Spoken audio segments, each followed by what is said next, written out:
Well, there's lots of talk, but still no deal to end the government shutdown. So who's winning the message wars as lawmakers on Capitol Hill try to find a compromise? Let's ask pollster Frank Luntz, who's joining us this week. Hey, Frank, nice to see you this morning.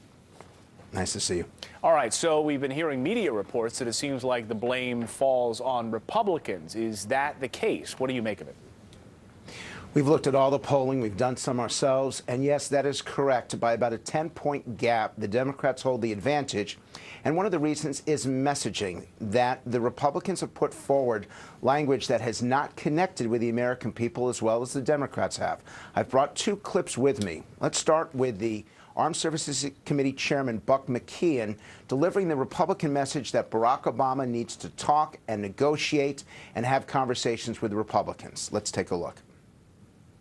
The president should work with us on plans to reopen the entire government and make sure we do not default on our debts. After all, sitting down and resolving our differences is exactly what Americans expect their leaders to do, especially at times like this.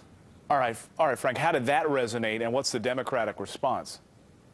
Well, the challenge there is that's about process, and all of the Republican communication has been focused on getting Barack Obama to negotiate, get him to the table for conversations. And while that's important, that's not really powerful. The American people want results, not process. Now, let's listen to Barack Obama's approach, because he's doing what many Democrats are doing, which is the most extreme language that we've heard in politics in some time.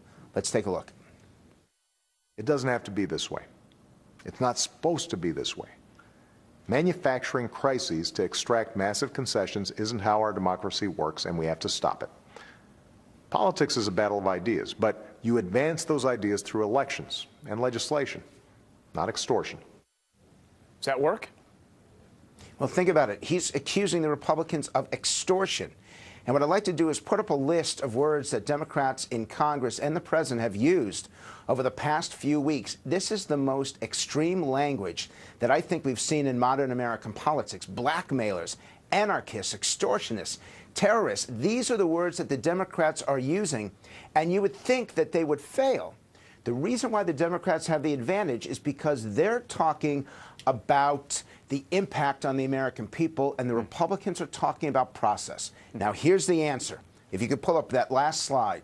There is language out there that the American people absolutely want to hear, and it begins with efficiency and effectiveness and accountability. That's the #1 priority for Americans.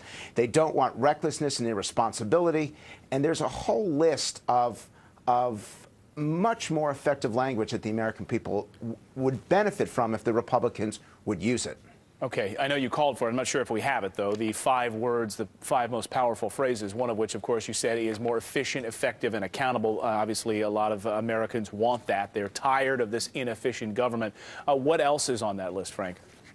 Well, the key is ending wasteful Washington spending, and it's interesting to me to watch what's going on right now, the focus on Obamacare. That phrase, who's going to pay for it, is the #1 question that the American people ask when it comes to Obamacare and when it comes to all the federal Washington spending. If the GOP were asking that question, they would be so much more effective. Frank Luntz, you got to read his book, by the way. It's a great book. I read it a few years ago when it first came out, Words That Work. If you want to understand how these politicians try to talk and who's effective and who's not in politics, it's a great read. Frank Luntz, always great to see you here on the show. Thanks so much. And his new book, It's a pleasure. It's called Win. Thank you. He's a writer. He writes a lot. Frank, nice to see you.